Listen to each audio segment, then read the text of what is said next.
Donc, je continue.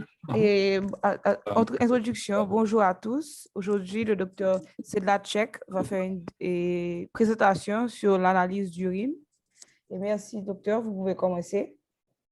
Merci beaucoup et merci pour m'inviter. Et donc, c'est une présentation sur ce qu'on peut voir dans les urines. La plupart, c'est que ce qu'il y a dans le sédiment urinaire, pour l'avoir, il faut obtenir des urines du patient, il faut avoir une centrifugeuse pour faire un pellet, c'est-à-dire pour avoir un sédiment, et puis un microscope de basse résolution pour voir ce qu'on peut y voir. Donc, les urines, donc ce qu'il y a dans les urines, en principe, c'est la majorité, c'est du phosphore et du nitrogène, parce que c'est un organe excrétoire. Et c'est comme on fait partie de la nature, c'est-à-dire nous, on mange des plantes. Les plantes ont besoin du phosphore, du nitrogène pour grossir. Et avec les urines, on le rend aux plantes et puis on les mange autrefois ou on mange les animaux qui mangent les plantes. Et comme historiquement, le phosphore comme élément a été découvert par un alchimiste dans les urines. Et aussi, le nitrogène a été utilisé pour faire la poudre de canon. Donc, il y a toute une technologie autour des urines. Et aujourd'hui, il y a beaucoup d'agriculture parce qu'il y a tellement de gens sur la Terre qu'il y a beaucoup de phosphore, nitrogène, beaucoup d'urine. On peut l'utiliser pour fertiliser des plantes d'une manière, c'est-à-dire qui est sécure qu'il n'y a pas de transmission de maladies. Et voilà. Et donc, les urines peuvent avoir toutes sortes de couleurs. Ici, il y a des urines vertes. C'est une photo qui vient de notre unité soins intensifs. C'est un patient qui a eu du propofol ou aussi la méthylène bleue qui parfois augmente la pression des patients en choc. C'est-à-dire, on peut donner la méthylène bleue et que ça augmente la pression et les urines se voient vertes. Et puis, on peut avoir du pourpre. Du pourpre, ça se voit dans les infections à Pseudomonas. Donc, en principe, on peut avoir toutes sortes de couleurs et l'urine peut même être fluorescent. Ça, c'est après une angiographie à fluorescine. C'est pour voir la rétinopathie diabétique. Et donc, les reins excrètent cette couleur et l'urine devient fluorescente. Et ça, c'est une image de l'ochronose. C'est l'urine à droite, c'est l'urine qui est tout fait.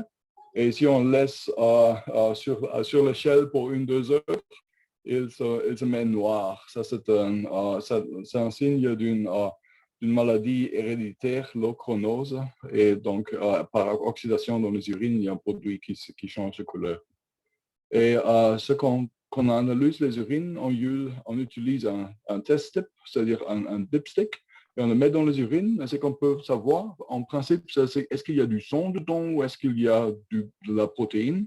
Parce que du sang, du protéine dans les urines, ça c'est vraiment des signes cardinaux qui ont une atteinte rénale, qui ont une maladie rénale. Et les protéines, il peut y en avoir beaucoup. Et ça, c'est une image d'un test à l'acide pour les protéines. Et ce qu'il y a, c'est que les tests sont faits pour détecter l'albumine, mais pas d'autres protéines, comme les protéines de Bence-Jones, des paraprotéines, des morceaux d'anticorps dans un myélome multiple. Souvent, le test type est seulement légèrement positif ou même négatif, mais si on met de l'acide, il y a beaucoup de ces paraprotéines dans les urines. Donc ça, c'est vraiment quelque chose qui revient de tous ces examens de médecine interne. C'est-à-dire, on a l'histoire typique d'un patient avec un myélome multiple. Et ils disent que avec insuffisance rénale, et ils disent qu'il y a très peu de protéines par de test strep. Et alors, ils veulent savoir qu'est-ce que vous faites. Alors, on va mesurer les protéines avec une autre méthode et on va voir qu'il y a beaucoup de protéines dans les urines et pas un peu comme le test strip semble indiquer. Et donc, que fait la protéine dans les urines? Et donc, à gauche, vous voyez un glomérulus normal et vous pouvez voir que l'albumine, normalement, ne croise pas la barrière glomérulaire. Mais il y a des protéines, parce que c'est trop grand et aussi ça porte des charges négatives qui sont repoussées. Mais il y a d'autres protéines dans le sang qui passent normalement dans les urines et ceux-là, ils sont métabolisés par le tubule proximal. Et donc, il y a très peu de protéines, enfin, qui arrivent dans les urines. Mais quand il y a par exemple, quand il y a une maladie glomérulaire, l'albumine peut passer par une membrane glomérulaire qui est défectueuse. Et alors, à ce moment-là, le test devient positif et on peut détecter l'albumine dans les urines. Et ce qui se passe dans le rein, ça se passe dans tout le corps. Donc, dans le diabète, par exemple, on peut voir la protéine dans les urines, mais si on regarde le fond d'œil, on peut aussi voir les cotton wool spots, les noyaux de coton, c'est-à-dire il y a un exudat de protéines qui a sali des vaisseaux sanguins aussi dans les yeux. Et ça veut dire que toutes les endothélium vasculaires est affecté, n'est pas normal. Et donc, quand il y a de la protéine, l'albumine dans les urines, ça veut dire qu'il y a un plus haut risque cardiovasculaire par atteinte de tous les vaisseaux dans le corps. Et alors, il y a aussi des affections où il y a un défaut tubulaire isolé. Et à ce moment-là, on peut aussi voir des protéines dans les urines, mais pas autant que s'il y a un d'effet glomérulaire. Et donc, en pratique, si on voit plus que 3 grammes par jour dans les urines, ça doit être quelque chose de glomérulaire, un défaut glomérulaire, parce qu'il n'y a pas tellement d'autres protéines qui peuvent donner une telle quantité dans les urines. Donc, un patient qui a une atteinte rénale, une insuffisance rénale aiguë, peut avoir des protéines dans les urines ou qui a une néphrite interstitielle chronique ou aiguë, peut aussi avoir des protéines dans les urines, mais en général, ce n'est pas plus que 3 grammes. Quand il y a plus que 3 grammes, ça veut dire qu'il y a une atteinte glomérulaire. Donc, la quantité de protéines qu'on mesure dans les urines peut donner quel type d'affection rénale il s'agit, si c'est glomérulaire ou si c'est tubulaire interstitiel. Mais s'il y a moins que 3 grammes, ça peut toujours être quelque chose de glomérulaire plus léger. Mais s'il y a plus de 3 grammes, on est sûr que ça doit être glomérulaire. Et la prochaine. Et donc, quand un patient a une filtration rénale qui est réduite, ça fait une grande différence ce qu'il y a dans les urines. Donc, s'il y a une insuffisance rénale légère, avec des urines complètement normaux, il n'y a pas de protéines, pas d'albumine, pas de sang dans les urines, le pronostic est beaucoup plus meilleur, c'est-à-dire il est dans le vert ou dans le jaune ici. Mais s'il y a beaucoup de protéines, ça veut dire que le pronostic rénal est beaucoup plus mauvais, c'est-à-dire parce qu'il y a plus de lésions dans les glomérules. Donc, quand il y a beaucoup de protéines dans les urines, ça peut être un signe de lésion glomérulaire. Et il y a un autre signe de savoir si il s'agit d'une glomérulonéphrite ou non. Ici, il y a 2 images de la même chose. Ça, ce sont ce qu'on appelle les acanthocytes, ou en français des cellules Mickey. Donc, ça, ce sont des globules rouges qui ont ces petites bulles sur elles. Et ça, c'est une déformation typique qu'on voit seulement dans les glomérulonéphrite. Ça veut dire que ce globule rouge est passé dans le sang, dans le glomérule. En principe, un globule rouge qui n'a rien à faire dans les urines normalement peut y arriver par une petite lésion dans la vessie, c'est-à-dire dans toutes les voies urinaires. Mais si on voit ces petites oreilles ici, sur le globule rouge, ça veut dire que ça doit être glomérulaire. Donc ça, et avec la quantité de protéines, sont des signes d'atteinte glomérulaire. Et ça, c'est une autre photo. Et vous voyez qu'il y a quelques... je n'ai pas de curseur ici, c'est-à-dire je ne sais pas si vous voyez ça, ce sont des globules rouges qui ont de petites oreilles comme ça. Donc ça, c'est typique d'une glomérulonéphrite. Et ici aussi, ça c'est une autre one, c'est des acanthocytes ici, il y a des globules blancs ici, des cellules endothéliales, et il y a des globules rouges qui ont des petites oreilles. Mais on peut avoir d'autres déformations dans les urines.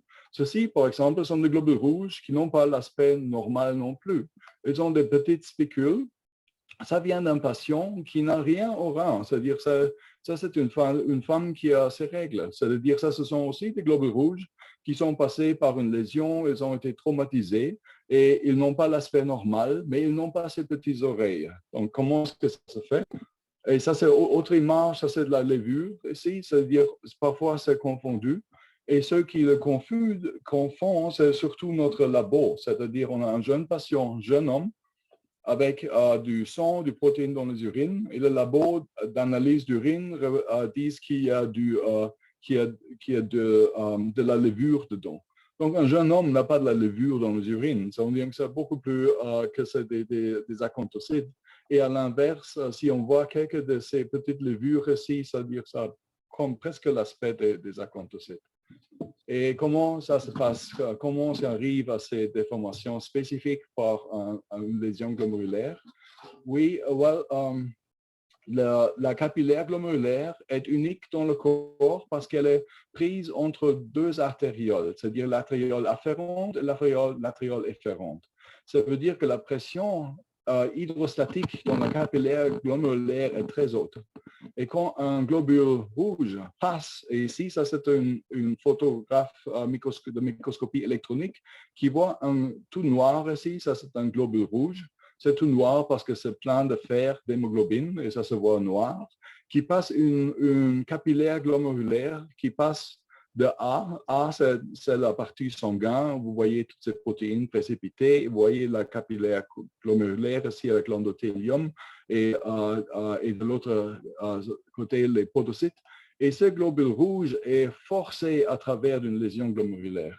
Et donc, c'est cette lésion, c'est-à-dire cette force qui a exercé sur le globule rouge, le change, comme ça qu'on a, c'est le cellule Mickey, on l'appelle en France, c'est-à-dire ça, c'était le globule rouge avec de petites oreilles, elles sont typiques d'une atteinte glomérulaire. Voilà. Et alors, d'où viennent les cylindres urinaires? C'est autre chose qu'on peut voir dans les urines.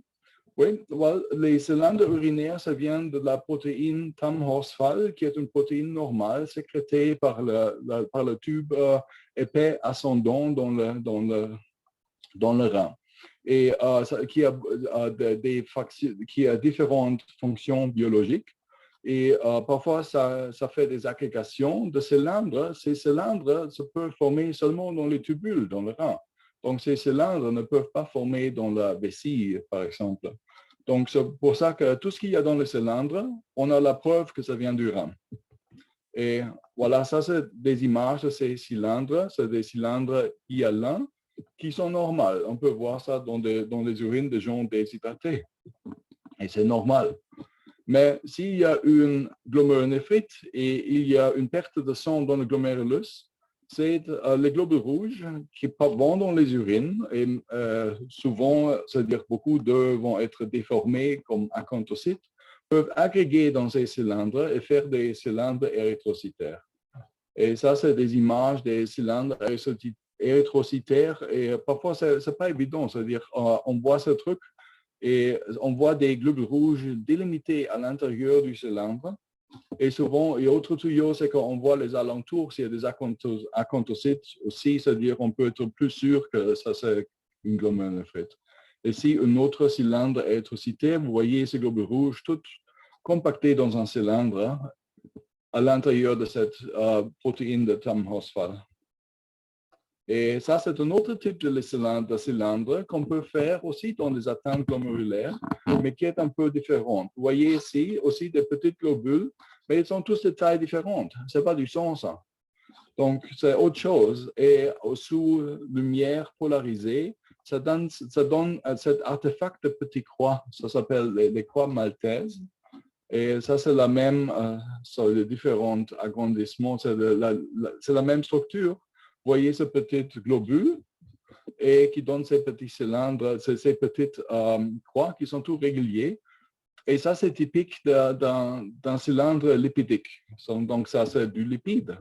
Et ça, ça c'est des autres gouttelettes de lipides. Les gouttelettes de lipides donnent cet artefact de petites croix. Et ça, on voit dans les syndromes néphrotiques. Dans un syndrome néphrotique, il y a une perte de protéines par les urines qui est en plus que 3 grammes. Parfois, ça peut être même 15 grammes, 10 grammes, 20 grammes, c'est-à-dire ça peut être beaucoup de protéines.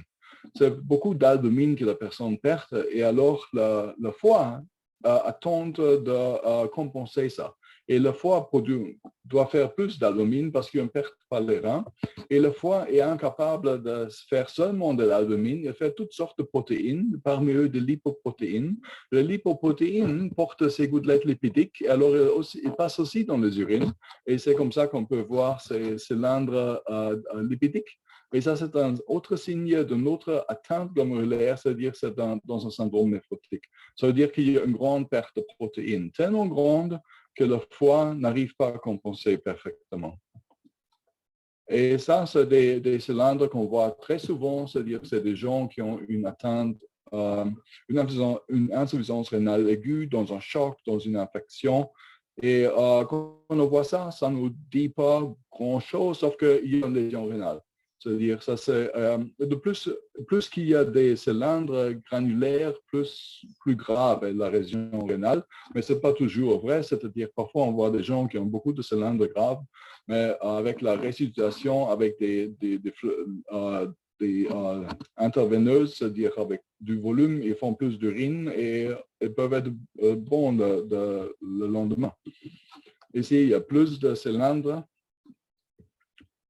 Et ça, c'est des cylindres épithéliales. Les cylindres granulaires viennent des cylindres épithéliales. Sans compte, il y a un choc, par exemple. C'est-à-dire qu'il y a l'hypoxie dans le rein et il y a des cellules rénales, des cellules épithéliales, des tubules des reins qui partent de leur attachement, qui vont dans l'espace urinaire et puis ils se dégradent et ça donne ces cylindres granulaires. Et avant que ça donne des cylindres granulaires, souvent on peut toujours voir un peu les cellules individuelles. Et ça, c'est quelque chose de très normal. Ça, c'est des cellules de peau. Donc, ça n'a rien de grave. Ça, on voit ça souvent dans les urines des femmes, plus souvent que dans les hommes. Et ça, c'est des cellules de peau. Vous voyez que ça a l'aspect d'un nœud à plat. C'est-à-dire il y a un petit noyau, il y a beaucoup de cytoplasme parce que les cellules de peau sont faites pour couvrir une grande surface. Et ça, ce sont des cellules transitionnelles qui viennent de la vessie. La vessie est un organe très particulier parce que la vessie est imperméable à l'eau et au gradient osmotique. Donc, la vessie ne défait pas le travail que le rein a fait. C'est-à-dire, si le rein a décidé de faire des urines très concentrées, la vessie ne les dilue pas. Et la vessie peut mettre en stockage une grande quantité d'urine et quand socialement on peut l'uriner, c'est-à-dire alors on l'urine. Donc, c'est moitié volontaire, moitié involontaire. Et donc, ces cellules transitionnelles doivent pouvoir s'adapter à une surface, couvrir une surface très petite, quand la vessie est vide, et jusqu'à une surface très grande quand la vessie est remplie. Ils sont aussi très résistants à l'hypoxie parce que quand il y a beaucoup de pression dans la vessie, une personne vraiment a le besoin d'aller uriner, mais socialement on ne peut pas le faire tout de suite. C'est-à-dire qu'il n'y a pas beaucoup d'oxygène qui arrive dans la paroi de la vessie parce qu'il y a tellement de pression que le sang ne peut pas y arriver. Et alors, les cellules de la vessie sont très résistantes et ça fait des cancers assez difficiles à traiter parce que c'est des cellules qui sont très résistantes à tout. Et ça, ce sont des globules blancs. On peut voir des globules blancs dans les urines, dans des infections urinaires, mais aussi dans des inflammations non infectieuses comme des néphrites interstitielles dues aux médicaments, par exemple, la ciprofloxacine, ou ça se peut voir dans les urines. Et puis, il y a des cristaux. Donc, des cristaux, la plupart, ils sont tous normaux. Parce que, rappelez-vous que le devoir du rein, c'est de se débarrasser le corps des trucs, des choses qu'on n'en a plus besoin. Et donc, si on mange de la viande qui a beaucoup d'acide urique, donc il faut l'excréter dans les reins et on peut voir des cristaux dans les reins. Donc, c'est normal de les voir. Et parfois, on peut voir beaucoup. Ça, c'est sans lumière polarisée. Et ça, c'est avec lumière polarisée. Et ce qui est intéressant pour l'acide urique, c'est que ça donne des couleurs toutes différentes. C'est presque comme un arbre de Noël, comme des décorations de Noël.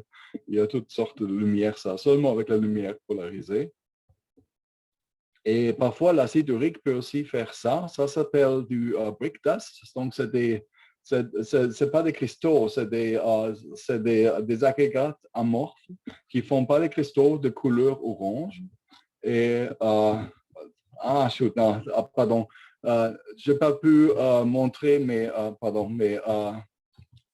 j'avais une image de l'hôpital on nous a appelés parce qu'il y avait tous ces trucs orange dans le follet cathéter dedans. Donc, le cathéter était embouché par ça. Et alors, on a demandé si c'était pathologique. C'est pas pathologique du tout. C'est juste c'est le hasard de ce que le patient a mangé beaucoup de trucs qui ont de l'acide urique, beaucoup de viande, d'autres produits et n'a pas beaucoup d'eau, donc c'est assez concentré et ça donne des agrégats comme ça. Pardon, je n'ai pas cette image ici parce que je ne pouvais pas le mettre sur cette avec l'ordinateur. Pardon. Ça, il y a des cristaux de cholestérol parfois. Et ça, c'est l'oxalate de calcium. L'oxalate de calcium a deux formes. Ça, c'est la forme qui fait des petits cristaux comme des enveloppes. Ça, c'est ce qu'on voit le plus souvent. Ça dépend. Si vous mangez de l'épinard et si vous examinez l'urine après, vous allez voir ça, parce que l'épinard contient beaucoup d'oxalate de calcium. Et ça, ces cristaux en forme de cigare, c'est l'oxalate de calcium monohydrate qu'on voit quand il y a un excès d'oxalate, c'est-à-dire ça se voit dans les intoxications avec du antigel, donc le ethylene glycol. Et ça peut donner des infections très graves et les patients se meurent sans dialyse ou sans alcool pour ralentir le métabolisme de l'ethylene glycol. Et ça, c'est typique de voir ça dans les urines. Ça, c'est une image des urines d'un patient intoxiqué. Mais parfois, on ne voit pas ça dans les urines. Donc, ça, c'est une des choses qu'il faut savoir sur l'examen des urines. C'est que parfois, on ne voit pas ce qu'il devrait y avoir. C'est-à-dire, on peut avoir une glomérulonéphrite très aiguë, fulminante, sans voir des acanthocytes. Donc, il faut bien se rendre compte de ça. C'est-à-dire, on peut avoir, il y a toujours du sang, mais la destruction peut être tellement grande qu'on ne voit pas d'acanthocytes. Et on peut avoir une intoxication au ethylène glycol, à glycol d'éthylène, où il n'y a pas ces cristaux dans les urines parce que c'est trop tôt, c'est trop tard. On ne voit pas, mais c'est toujours le même diagnostic. Et ça, c'est ça, c'est un cristaux ici, c'est à gauche, c'est un cristaux de couvercle de cercueil, ça s'appelle. Donc, c'est un nom vraiment très sinistre, mais sans rien dire. Tout ce que ça veut dire, c'est du phosphate. C'est du phosphate de calcium et ça se voit dans les urines alcalines. Souvent, on voit ça dans les infections urinaires, mais ça n'a rien à voir comme prognostic de cercueil, ça veut dire le cercueil, ça a l'air sinistre, mais c'est rien de sinistre du tout. C'est seulement un nom descriptif. Et ici, on a plus de ces cristaux. Vous voyez toutes ces bactéries, parce que c'est une urine alcalin, et alors le phosphate se met dans cette forme-là, ça se précipite. Et puis, il y a des cristaux qui sont anormaux, et ça, c'est toujours des médicaments. Et les médicaments, presque tous donnent des cristaux qui sont de petites spicules. Donc, si vous voyez des spicules, c'est des médicaments. Ici, ça laisse l'aciclovir, c'est l'amoxicilline, on peut voir ça dans les urines. La bactrine, donc le triméthylprim sulfamexazole, aussi dans ces petites spicules dans les urines. Et l'indinavir est très lithogène, c'est-à-dire on peut voir des cristaux souvent. Et aussi, il y a de c'est-à-dire de non-spicules, c'est vraiment seulement le méthotrexate. Si on voit des cristaux dans les urines, ce n'est pas nécessairement anormal. C'est-à-dire tout ce que ça veut dire que pour le moment, il y a trop de médication et pas assez d'urine. Mais ça ne dit pas qu'il y a une atteinte rénale. C'est-à-dire on peut y avoir des cristaux, c'est normal parce que c'est le boulot du rein, c'est de se débarrasser le corps de ces médications. Et donc, tous vont passer dans les urines et ça peut former des cristaux et ça donne une atteinte rénale seulement si on a trop et ça fait des lésions dans les reins. Mais c'est-à-dire la présence de cristaux n'est pas définitive de diagnostic, mais s'il y a une atteinte rénale aiguë et on ne voit pas d'autres causes, on voit ces cristaux, donc on a un diagnostic. Et puis, il y a quelques maladies très rares qu'on peut voir dans les urines. La cystinose et la adénosine ribosyltransférase déficience. La cystinose, c'est une cause de lithiase récurrente et c'est une erreur métabolique héritée. Et l'autre aussi, c'est une erreur métabolique héritée qui est très rare, qu'on voit souvent en Islande. En Islande, il y a beaucoup de gens qui ont ça. Et donc, c'est comment ça dit, une islandopathie, c'est une maladie qui se voit sur des îles. C'est-à-dire, il y a quelques maladies qui se voient plus souvent d'un côté du monde que dans d'autres côtés. Donc, en Islande, c'est une île dans l'Atlantique du Nord. Ça, c'est une cause fréquente d'insuffisance rénale. Et au Chypre, il y a une autre maladie. C'est-à-dire, Chypre, c'est une île méditerranéenne où il y a une autre maladie rénale qui est fréquente. Et ça, c'est des cristaux de cystéine. Quand on voit ça, c'est des cristaux hexagonaux, donc c'est la cystinurie. C'est des patients qui font des néphrolithiases très fréquents. Et ça, c'est diagnostic. Pour tous les autres gens qui font de néphrolithiase, les cristaux urinaires ne sont pas diagnostiques. Il faut vraiment analyser le calcul pour savoir de quel type il est. Parce que les cristaux dans les urines changent avec ce qu'on mange. Mais la cystinurie, ça, c'est diagnostic. Souvent, c'est dans les examens de médecine interne. Ils disent c'est un patient néphrolithiase. Ils vous montrent cette image. Alors, il faut dire que c'est une cystinurie. Et ça, c'est la autre. La autre, c'est-à-dire cette maladie, donc le nom, je ne peux pas, adénosine phosphoribosyltransférase, une déficience en adénosine phosphoribosyltransférase. Et ce qui s'accumule, c'est de 2,8-dihydroxyadénosine, cristaux de ça. Et c'est aussi une erreur métabolique et ça donne aussi de petites croisses de Maltese. Et l'intérêt diagnostique, c'est qu'avec l'allopurinol pour le reste de la vie, on peut prévenir l'insuffisance rénale. Donc, c'est bon de faire ce diagnostic parce qu'il y a un traitement. Et puis, il y a d'autres choses qu'on peut voir dans les urines. Alors, si on voit des clous dans les urines, si on voit des petits morceaux de métal, donc tout ça sont des artefacts. Quand on voit un nœud, c'est aussi un artefact. Il n'y a rien dans le rein ou dans les voies urinaires qui fait des nœuds. Donc ça, c'est un artefact. Je crois que c'est un drôle d'image. Et puis, il peut y avoir des fibres, du coton. Parfois, il y a ça, c'est pas un cylindre. On montre ça aux étudiants et on leur demande quel type de cylindre. C'est pas un cylindre, évidemment. Ça, c'est des selles. Donc, ça, vous voyez toutes ces bactéries. Ça, c'est un peu de verre. Et ça, c'est du pollen. Ce n'est pas des ovnis, ce n'est pas des pathogènes, c'est du pollen. Et puis, il y a ça on voit souvent, c'est la poudre à bébé. C'est de l'amidon. L'amidon, sur le microscope, c'est comme ça. Et avec la lumière polarisée, ça fait aussi des petites croix, presque comme des lipides, mais ces petites croix de Maltese sont irréguliers. Avec les lipides, ils sont toujours très réguliers. Donc ça aussi, ça n'a rien à voir. Ce n'est pas une maladie, c'est un artefact. Et ça, c'est du talc. Le talc était la poudre à bébé avant l'amidon. Les deux sont très mauvais pour inhalation, c'est-à-dire le talc dans les granulomes pulmonaires et l'amidon aussi. Donc, les deux ne sont pas conseillés. Mais souvent, des patients obèses utilisent la poudre à bébé pour l'hygiène. Et puis, finalement, on peut voir des pathogènes dans les urines. On peut voir des bactéries, bien sûr. On peut voir ça, c'est de la levure.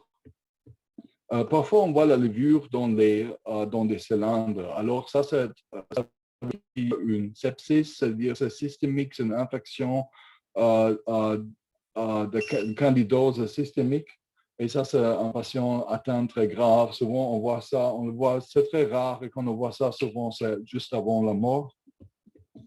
Et tout ce que ça montre, c'est tout ce qui est dans les cylindres vient du rein. Donc, s'il y a la levure dans les cylindres, ça veut dire qu'il y a la levure dans les reins aussi. Il y a une infection métastatique. On peut avoir des parasites, le schistosoma. C'était tellement fréquent en Égypte que l'hématurie chez des jeunes garçons était, c'est-à-dire dans la population croyait que c'est l'équivalent des règles dans les femmes. C'est-à-dire que tout le monde avait la schistosoma. C'est un parasite. On peut même voir des virus. Ça, c'est le virus BK et ça fait des corps d'inclusion. C'est important pour la transplantation rénale. Oh, pardon. Et voilà, c'est ça y est, ça C'est la fin de c'est à peu près tout qu'on peut voir dans les urines. Et pour la fin, j'ai le mannequin piste ici. Je fais mes études à Bruxelles. Et ça, c'est-à-dire c'est un des sites touristiques à Bruxelles. C'est une fontaine avec un petit garçon qui, dans le temps, avait éteint un feu tout par lui-même avec les moyens qu'il avait en main. Et donc, on lui a fait, on lui a mis un monument. Hop, voilà. Merci beaucoup, docteur. Et si vous avez des questions, vous pouvez les envoyer ou les poser.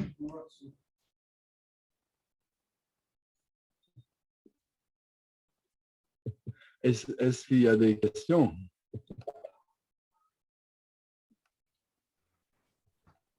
Et vous pouvez retirer sur mute et poser vos questions ou les envoyer sur le chat. Tout, Jack? Pardon, Sur le chat.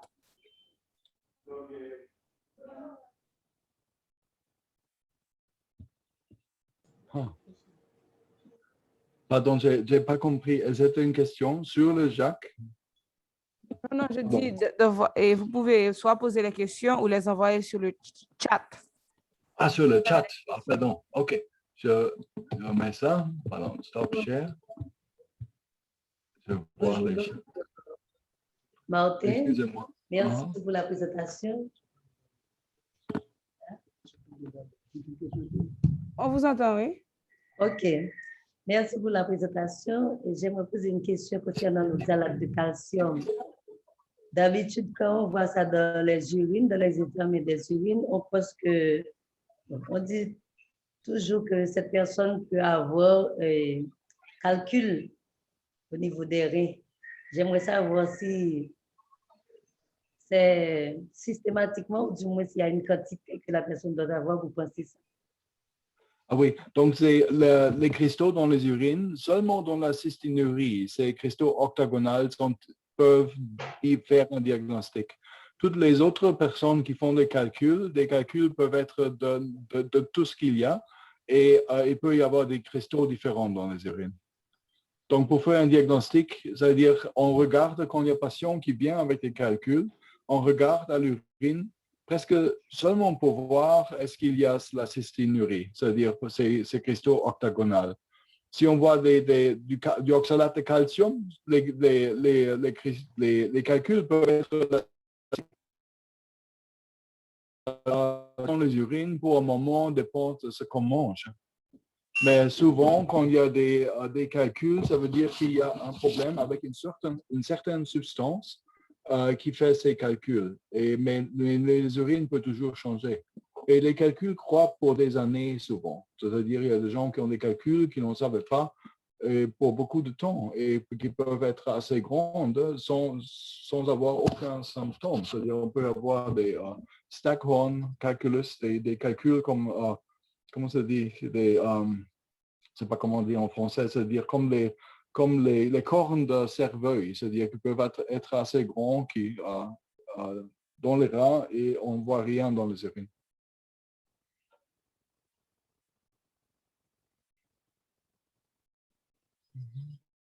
Je ne sais pas si j'ai répondu à la question.